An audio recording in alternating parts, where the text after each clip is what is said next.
Good evening. Welcome, my friend Richard Reyes, otherwise known as Pancho Claus, to Entre Nos Houston. Um, it's an honor, it's a pleasure, to have you here, an icon of the community, one of the most, if not the most, selfless man I know out there. I don't know about that. Period. Yeah, I've learned so much from you in the last couple of years of knowing you and becoming your friend. You're definitely an example to myself and a lot of people out there in the Hispanic community. Richard Reyes, welcome again to Entre Nos Houston. Well, I appreciate you having me here. It's always an opportunity to talk about our mission and what we do and what we need and what we can give back to our community. So I'm excited to be here. Awesome. So let's get started, Richard. A lot of people know you in the community. I always talk to people, and I always say, "Hey, Pancho Claus or Richard Reyes," and you know, a lot of people have known of you, but I don't think they really know, what you do. I know that they see you out there, but I don't know that they actually have an idea what really takes to do what you do in 1 month. Or Yeah. in that spirit of the month and a half, and how much you prepared. And how much you sacrifice. Honestly, Richard, I've seen it and. The stuff that you've gone through, you put yourself in harm's way for the community. Um, so the idea here today is for you to be able to share your story, man. Share your story with the community. I know a lot of them have heard me, and hopefully, by doing this here today, we will be able to touch other new people, including the next generation too, Right. because they really need to know what Richard's all about. So, in a little bit, tell us who Richard Reyes is, and for those that don't know, tell us a little bit, what the Pancho Claus, uh, mission is all about. Well, Pancho Claus began in 1981, so we've been around here like 45 years. Correct. And it really started because of a miniseries called Roots that came out in 1981. Mm-hmm. And also because of a movie called Zoot that came out at the same time. So it all collided together into one big mesh. I wanted to find out more about my community. When Roots came out, it really explored the African American community and where they came from. And it just started a wave of people wanting to know their genealogy. A lot of genealogy companies came up. And I was no different. I was raised in an Anglo neighborhood, really, and even though I would spend a lot of my time in the second ward with my aunt, I was raised in a neighborhood called the Heights in Cottage Grove. And so, but I really wanted to know more about my community. At that time, I couldn't even speak Spanish. Okay. And so there was a first Cinco de Mayo that I ever heard of in downtown Houston. At that time, the convention center was the Albert Thomas. And so I went to it, and finally I found a table that said TBH, Talento Teatro Bilingüe de Houston at that time. And I asked if I could join, and they said, yeah, we need a stage manager. Come on.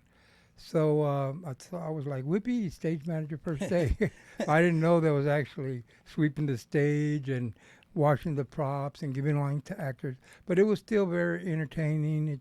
You built a lot of camaraderie doing plays and projects and things like that. And about a few months into that, I looked at their schedule, and on their schedule, they had a play named Pancho Claus. And I asked them, what's this play about? They said, well, we're located here at the Ripley House Community Center, and we can't use it during Christmas because they have so many activities going on. So we're going to write a play, we haven't written it yet, about Pancho Claus and take it to libraries, community centers, parks. At that time, they knew I was going to the University of Houston under media, so they said, why don't you try to write something? So, like I said, I was like, well, what is it about? What do you think it's about? They said, well, we envision a Mexican with a big sombrero and a sarape, maybe with a rope pulling a burro. That'd be kind of cute. I was like, okay, but I just couldn't get into it. I didn't feel like being a city boy and hardly speaking Spanish either. And so I took it a different route because at that time Zoot had just come out and with Edward James Olmos and Luis Yeah. Valdez.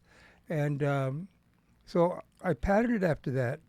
That movie was a big hit all over the nation for Latinos. and there was lots and lots of zoot suit contests and lowrider contests. So I decided Pancho Claus would be a zoot suiter, because there's not a lot of chimneys in the second ward. He'd break in through the bathroom window at Christmas time. And I wrote a poem first that was a takeoff of The Night Before Christmas, Chicano style, and what to my wondering eye should appear, but 8 lowrider cars all jacked out in the rear. And so from there, the director of the theater, he presented the poem to him. I acted it out for him. He says, great, go write the play that goes with that. So we wrote a play, and we did it for a few years. At the beginning, we only did that. And then we started getting asked to perform at bigger venues like Astor World, Christmas in the Park, Holiday in the Park, or Kima, or, just bigger. The Astor Arena, Navidad en el Barrio, had 2,000 kids. Wow. And so the little play wouldn't lend itself to that. So I made a band. And so it's a zoot suit, hip-hop, blues band, a lot of holiday music, of course. And then somewhere about, because it's 45 years old, somewhere about 5 years into it, after receiving a lot of publicity, my community started believing I was Pancho Claus, even though I just wrote the character and the play. And I started getting messages. There was no internet then. So letters, phone calls, people pulling at my sleeve at performances, saying things like, there's a lady over here, she's in jail, and the grandma is raising like 6 kids by herself. Or this family, their house just burned down. Or this dad just lost his job. And so me and some friends got together on that first Christmas Eve to give out presents. We collected presents for about 10 families. And then the second year, like 20 families. So this year we gave out like a little over 20,000 gifts, including here in Houston and in the Rio Grande Valley. Very nice. And so let's talk a little bit about this year, because I know that it's been out there in the media and it was publicized. This year was somewhat of a different year for you, a little bit of a challenging year, right? But thank God you're here. You're recovering. You're doing well. You look well. You look great, actually. Oh, good, yeah. So, tell me a little bit about, obviously your health took a toll this year, right? Well, this would actually be my third heart attack. Okay. I had one about 10 years ago, and I received a stent when I had that one. Mm-hmm. Then I had one about 5 years ago, and I received another stent. And so this time I had to have 4 operations, and I was in the hospital probably about 3 or 4 weeks.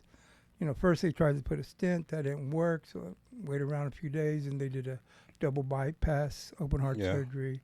Then after that, they did they installed a pacemaker. And then I had problems, and so they did a gastrostomy. I can't even pronounce the word, where your intestines. Yeah. So, God has his reasons, and I fully saw it. But luckily I'm feeling great. And, I go to therapy 3 times a week for my lungs and heart. But other than that, I feel 100%. Can you say that this year has been your biggest challenges to be able to keep, the spirit of Pancho Claus alive? Well, there's been 2 big challenges. Okay. And one was, because we depend on a lot of putting out these toy boxes at restaurants and bars and places of business, That was done before. That was done for the first 35 years. Okay, got it. Okay. Always, every year. That's how we get our toys.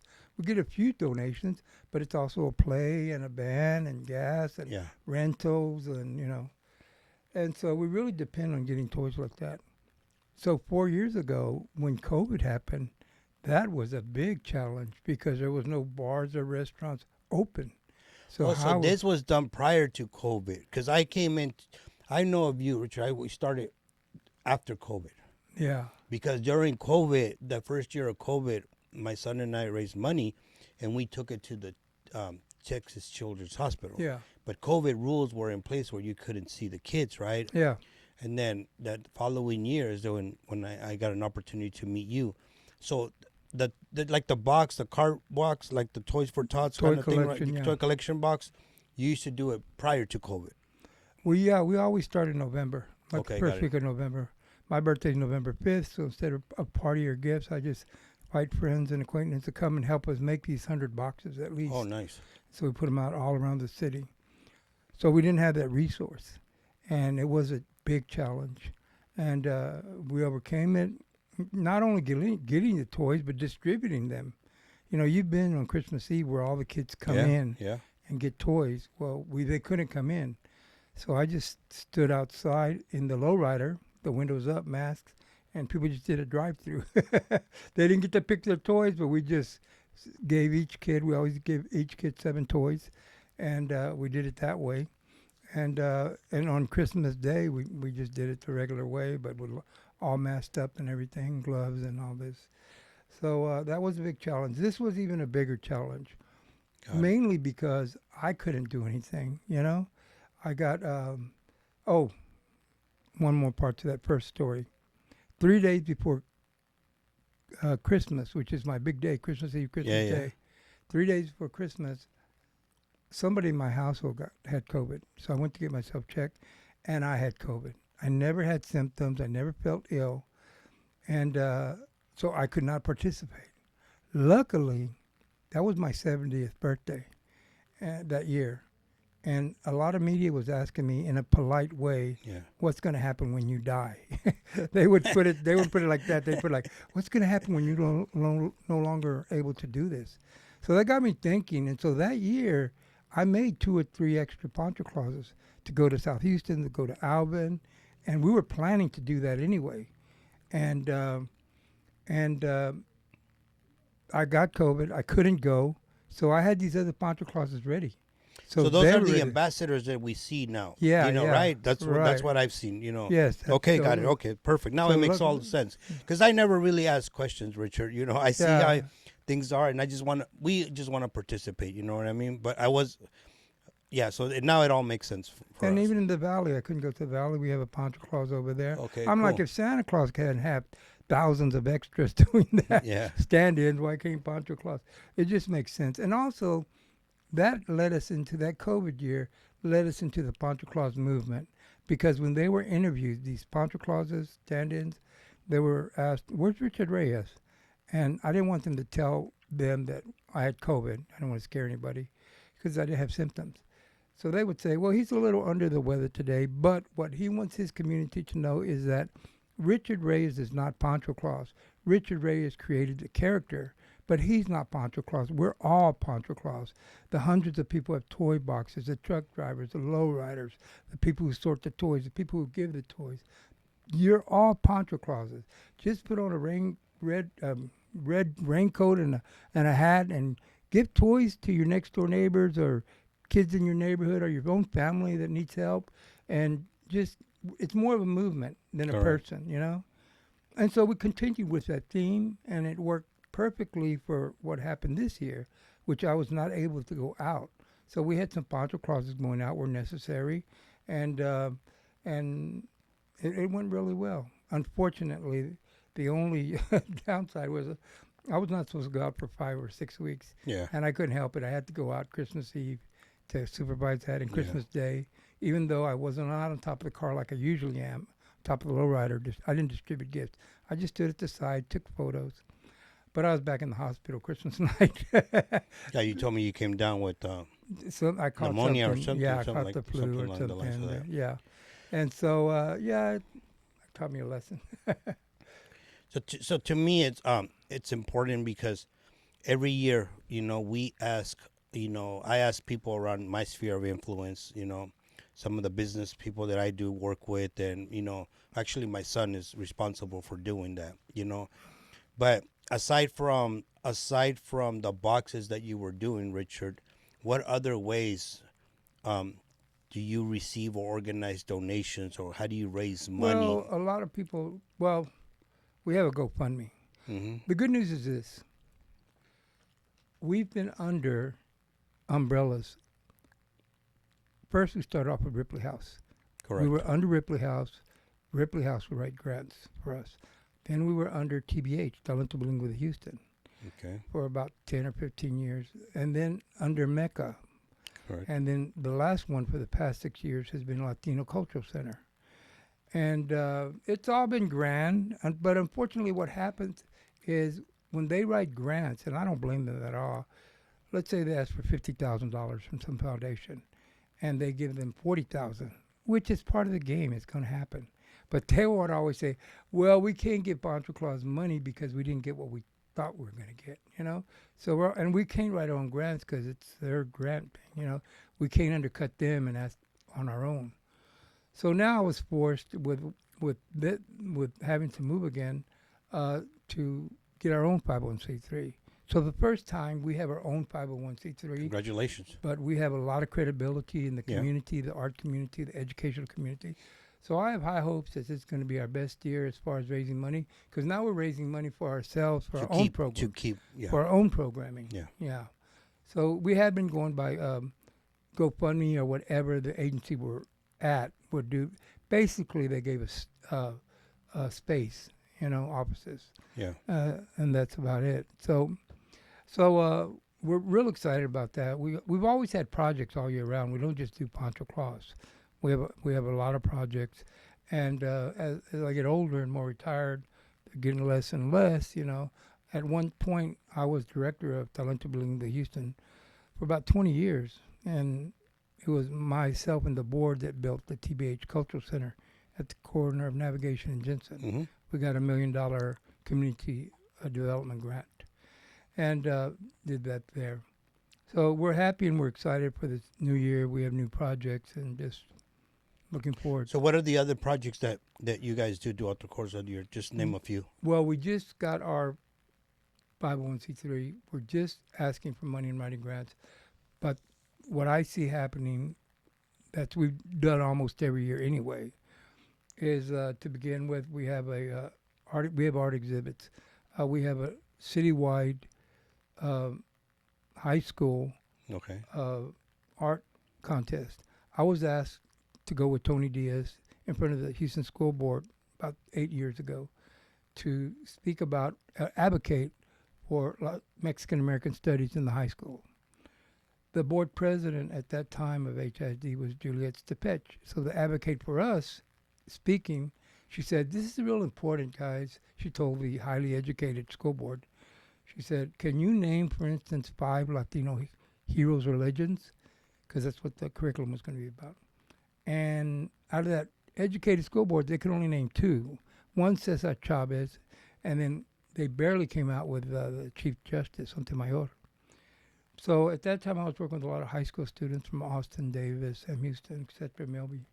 And I told them, as a project, why don't we do it? Why don't we do a contest and you guys make some Latino heroes and legends, paint some.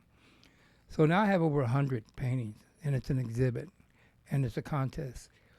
And it's for high school students. If any high school teachers are listening out there, contact me if you'd like some free art supplies or you'd like me to go talk to your students about it.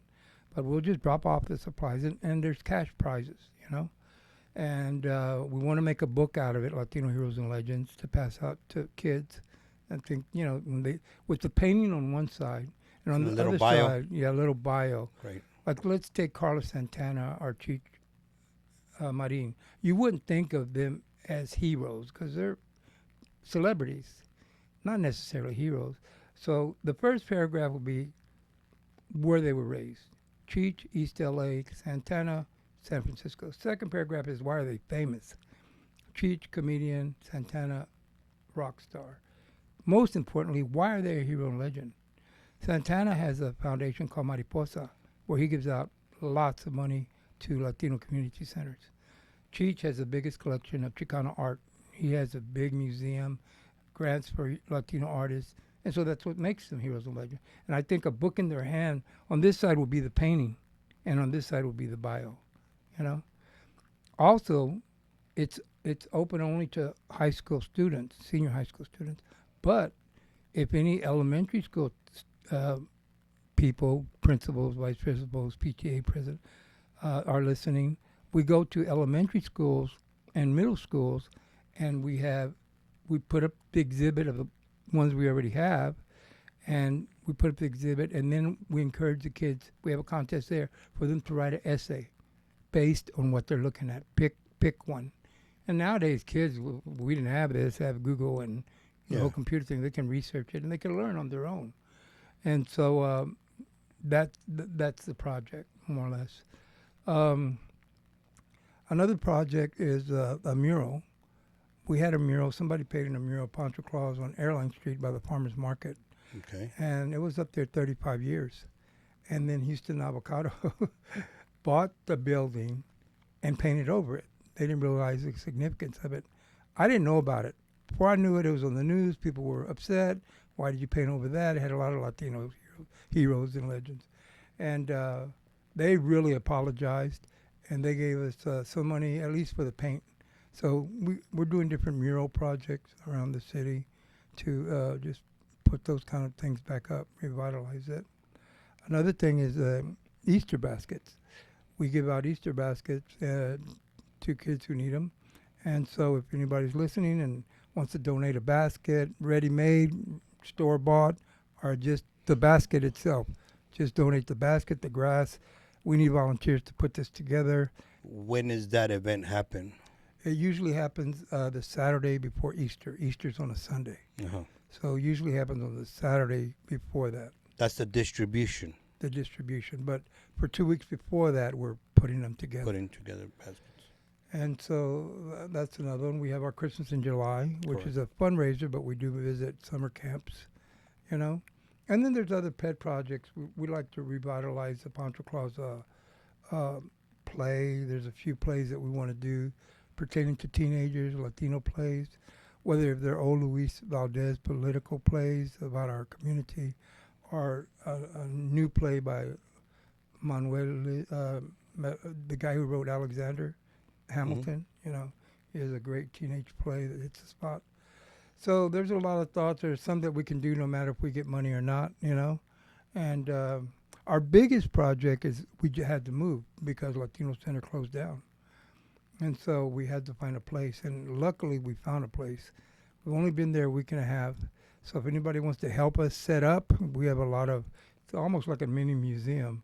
And we need help hanging art. Or if anybody wants to help in the office, or, you know, just contact me. I'm easy to find. Facebook is the easiest. And so it's way out there. I always worked in Second Ward and North Side, the near North Side.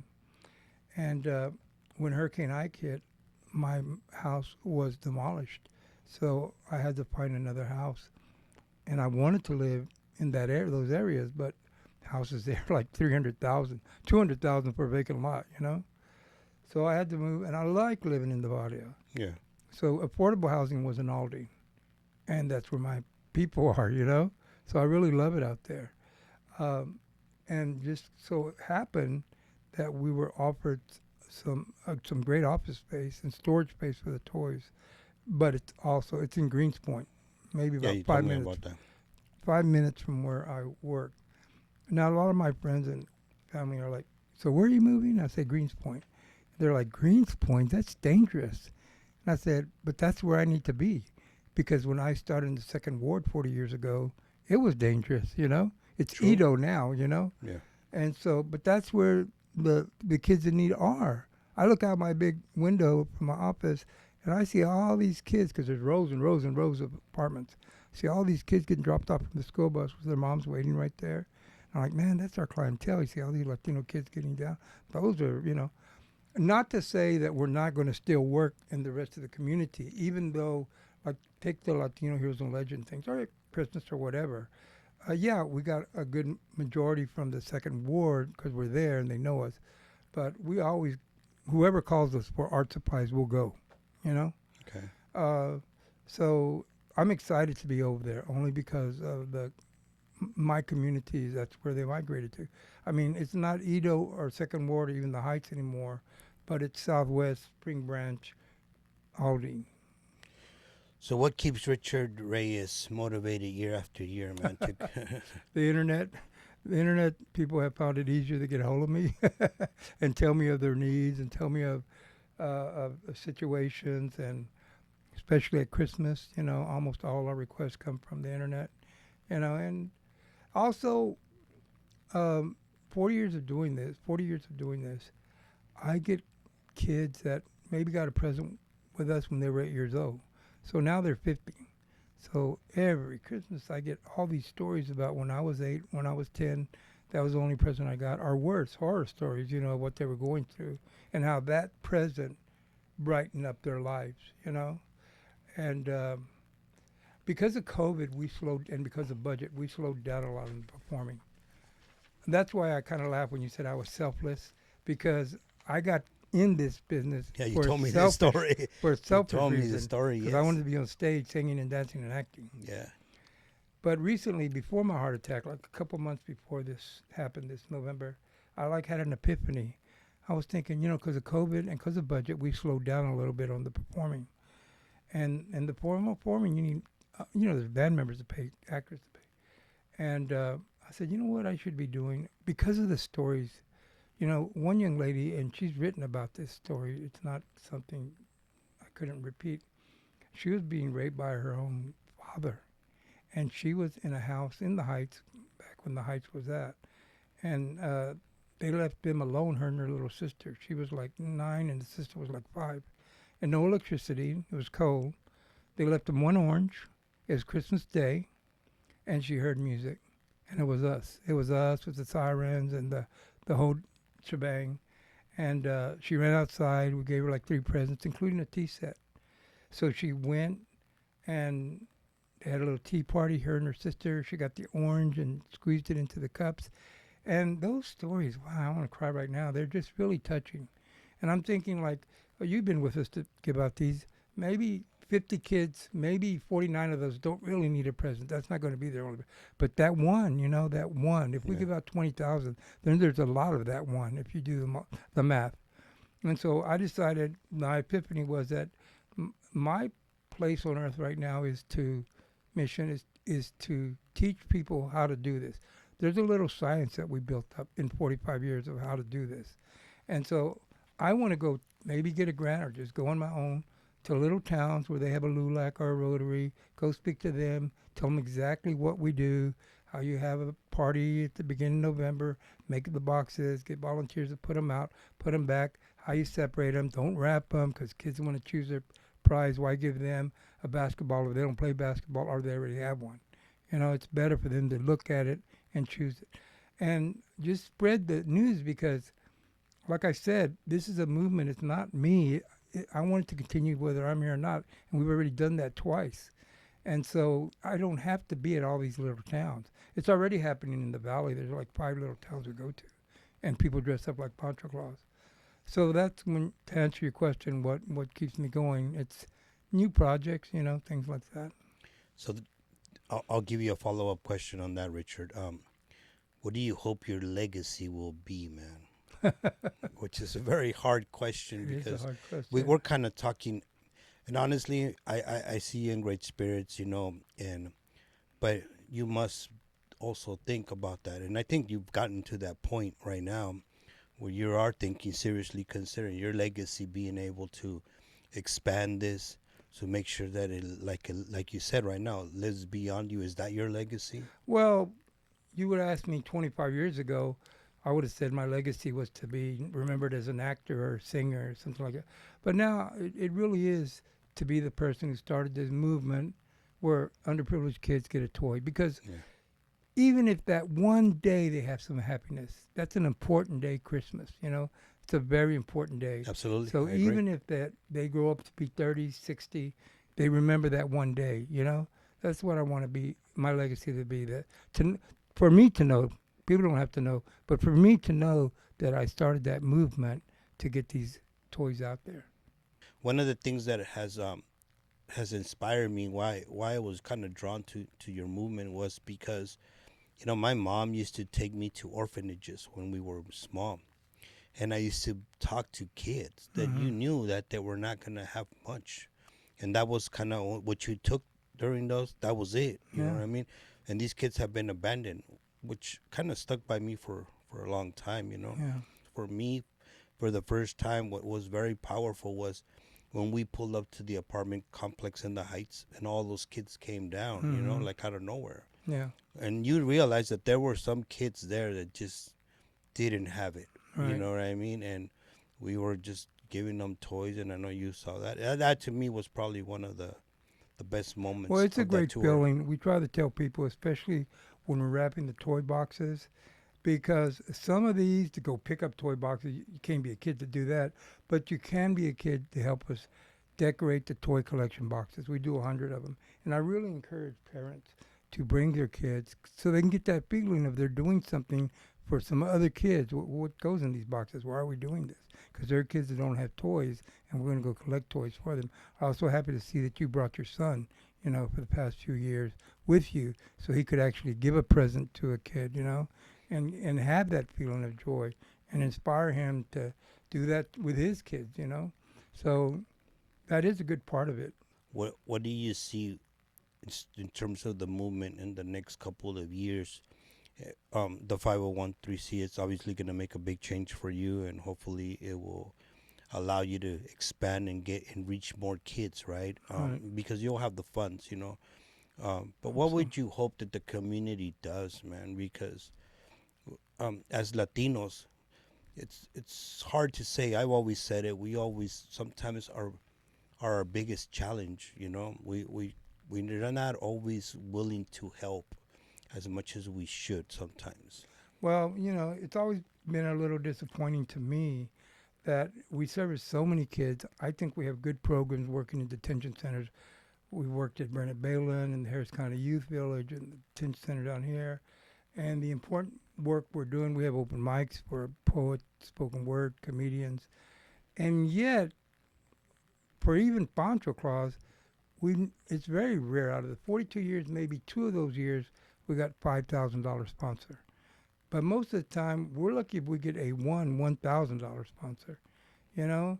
And it takes the year, not just for Pancho Claus, but to do these programs. So, and I understand there's a limited amount of, especially 15 years ago, now there should be more. But 15 years ago, everybody was hitting up the same Latinos, Nimpas, or the person who owned Fiesta food stores. Everybody was going to that person because that was a Latino that had money.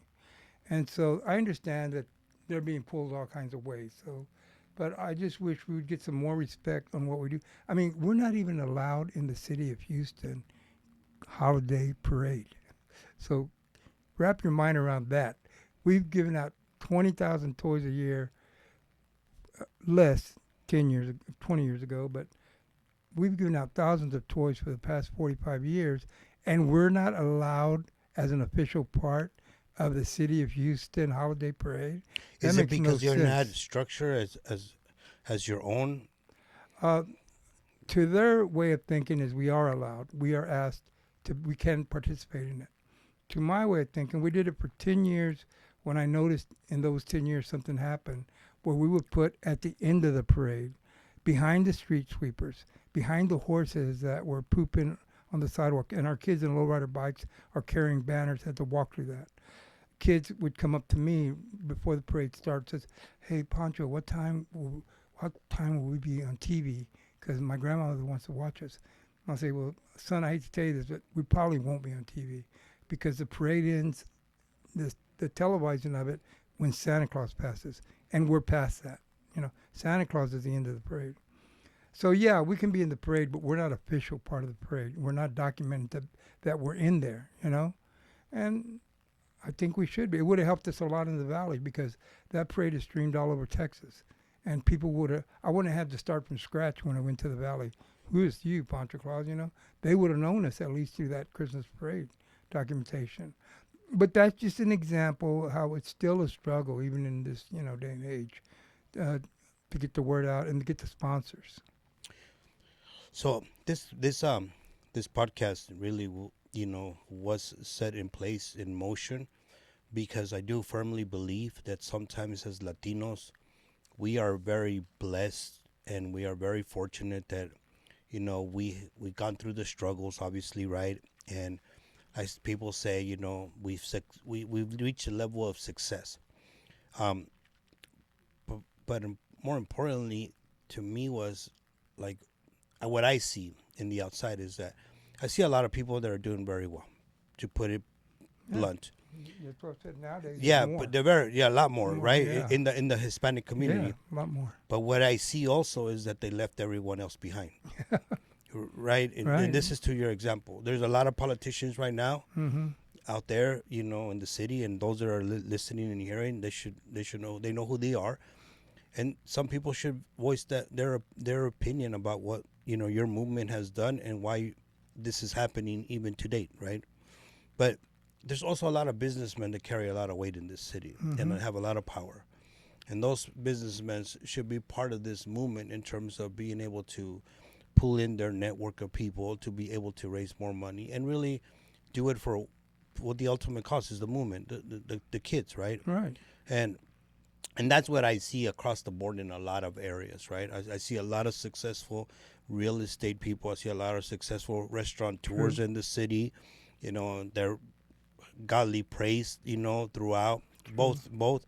But I don't know the odds and ends, you know, but I know of a few restaurateurs, you know, that do some stuff, but a lot of them don't, you know what I mean? And I kind of wanted to build this so that you can come and tell your story, your struggles, so that we can actually make an impact out there and really get the word out even further, you know? And I know that you get a lot of media, you know, and I know you've been in other podcasts and a lot of things throughout the city, but it's time that we kind of wake up and call it for what it is, right? And we can't continue to function as a community like that. Yeah, when you look at people's website, for instance, whether it's the symphony, the opera, the alley, the ballet, whatever, you'll see the underwriting sponsor that gave 100,000, and the major sponsor that gave 50,000. On our website, we put a bunch of hands in the air in parentheses, and we put major sponsor, our community, because that is our major sponsor. The 100 businesses that put out the toy boxes, the people like yourself that come and bring toys and volunteer their time. And that's what saved us, really, that we were able to inspire these people to join us. At least they're not rich people, but they're hard workers. In all honesty, I couldn't do it if it wasn't for the people around me, like some of the business owners. There are not Latinos, which is crazy, you know. But we reach out to them, and those small donations, some of them $200, Yeah. $50, we tell them anything is welcome, you know. But I'm really surprised because they just want, when I tell them that this is for the community, and you know, they look beyond the barriers, beyond the culture. And a lot of my sponsors, you know, I would say they're not Latino sponsors. A lot of people that give us money to be able to buy the toys that we take are just people that are just about giving in the community, right? Yeah. And I would love to see more Hispanic, more Latino business owners that are out there. And as we're growing, you know, we should be obligated to pass this on. We should take it a little bit more to heart, you know, Right. and then say, look, this is why we're here for, and then we need to support the rest of them and the next generation, obviously, right? And you're one of the few, if not the only ones, that give us our most requested toys, which is you bring bicycles and scooters, you know, and that's the most requested toy. Everybody wants a bike for Christmas, you know. So yeah, it takes a village. I know that you talked about having all of these ambassadors throughout, you know. At some point, does Pancho Claus, you know, slow down a little bit? I might slow down. Richard Reyes might slow down. Yeah, Richard Reyes, basically. But I don't think the Pancho Claus movement will slow down. It didn't slow down when I was completely out of it, Yeah. you know. It was, if not the same, bigger, you know. So hopefully we're getting to the point where it won't slow down the movement. Richard will eventually, you know. Tell us maybe one thing that people would be surprised to know about Richard Reyes, the man. Yeah. Well, I'm pretty media covered, and my whole life is this project. And so people know most about me, you know. There's not much to say. I was switched at birth. That might be surprising to some That's people. very surprising. My mom was a migrant farm worker, and I was born in a migrant ranch in Oakland, Texas. And things like that, but my life is just about an open book. If Richard Reyes, you know, would be able to give a gift to every child in Houston, what would that be? What would be the ideal gift? Well, you know, when I was younger, when I was running TBH, and we'd had like 200 kids um, uh, a day taking classes in the TBH Cultural Center. And we had a core group of about 50 kids that we took to perform in New York City and Washington, D.C., and all around. And so these kids, they would audition for these spots because they get jobs and they get to perform. And one of the first things I would tell them on the first day when they met as a group, the new group, is that our spot here, you join something, maybe you want to be an actor or a singer or a dancer, but that is not what this is about. We use this much as somebody would use football or basketball or whatever just to get your attention because this is what you're interested in. But what we hope to do with you is teach you some life skills. I get asked all the time by the media, do I have any success stories? And yeah, I have success stories. One of my kids just won a Grammy and a Golden Globe before that. Carol Alvarado was a little girl in our Pancho Claus play, our senator, councilman. Abel Davila was the president of Houston Community College. He was in Pancho Claus and with us for about 8 or 10 years. All of them are with us a long time, because it's an after-school program. It's not just you're in the 8th grade, then you move on to another teacher. But my real success story I like to tell the media in answer to your question is the kids who took to heart what I told them about life skills, and they learned from us the importance of giving your child an education, the importance of treating your partner with respect, the importance of giving back to your community. That's what I want to instill in them. Awesome. That's a very powerful message, Richard. Honestly, I believe in your cause. I believe in everything that you do, man. That's why I'm part of it. To be honest with you, I want my kid to believe in it. Like you said, those are the things that I instill my son to try to be able to make sure that you must give to receive, and then we need to make sure that we give back to our own community, our own people, and education. Obviously, it's very important, and I'm glad you said that. Richard, tell us anything else that you would like the audience to know in terms of raising money, what they can do to be able to contribute, now. Well, we're always looking for financial help, but more importantly is we just need all hands on deck, boots on the ground. Right now, we're trying to put this new place together, so if anybody has some time to come over in the Greens Point area, help us hang art and move. What is the address to this Green Point area? Like I said, they can get hold of me really easy, but it's right there at Greens Road, like a couple blocks from Greens Road and the North Freeway. Okay. And it's 390 Glensboro Way. And but my phone numbers and Facebook, Instagram. I know you have a couple of Facebook pages. Which one is which one is the best one Any to get one on? of them that says Pancho Claus. Okay. Probably the one where I'm holding my grandson in the profile picture. It's the one I check the most. So we need help there. People have time to come the next 2 or 3 weeks, because in 2 or 3 weeks we'll finish with this. Okay. Also, we need volunteers who want to work in the office, not just for 2 or 3 weeks, but maybe have a few hours a week to come and help us. We need help getting these Easter baskets together. Yeah. We need help going into the schools with art supplies. There's just help all kinds of ways. And then, of course, come Christmas, we need to get more. We need somebody to come and show my old self an app of how to use QuickBooks or something like that, because we were used to the umbrella organization doing the finances. And I know finances will be the first thing that will get you under if you don't have good finances, good records. You have to file So your I need taxes something and do that all of this that old stuff. man can learn to operate, and present to our board and to whoever asks. So many reported agencies, 501c3s, Texas and corporations, that you have to have these records. Absolutely. And I can't do it the old way like I used to, writing, assets, liabilities. It's better in the computer. So right now we need not only volunteers, but we need people to help out on the administrative side, right? Yeah. If there's somebody can help us on the administrative side, that's fine. But if somebody can come just a few hours and show me, we'll buy the software for it. Correct. So you need to learn how to use it. So yeah, those kind of things, and you can just call me and see. Every week is different.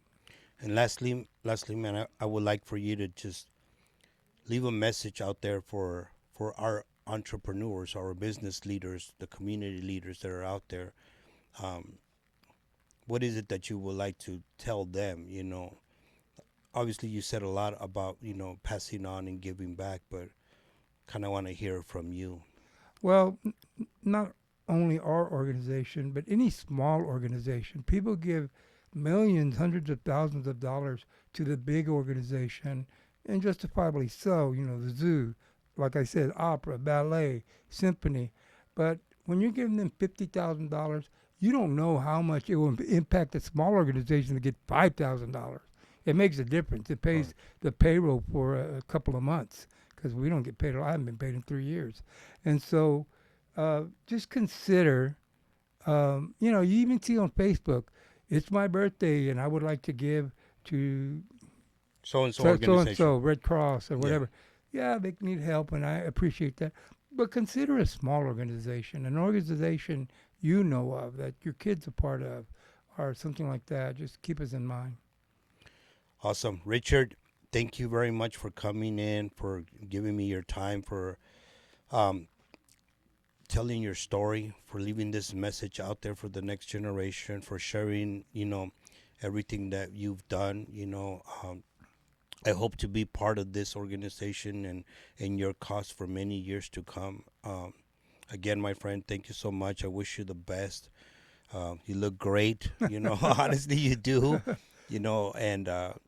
And if there's anything else, man, just let us know. Here at Entre Nos Houston, we'll always advocate for your movement. We'll always be part of it, and you'll hear me, trying to get people involved in this as we grow. We will get more and more Latinos involved in your organization I as well. appreciate that. I All right, appreciate everything you've done for us the past few years.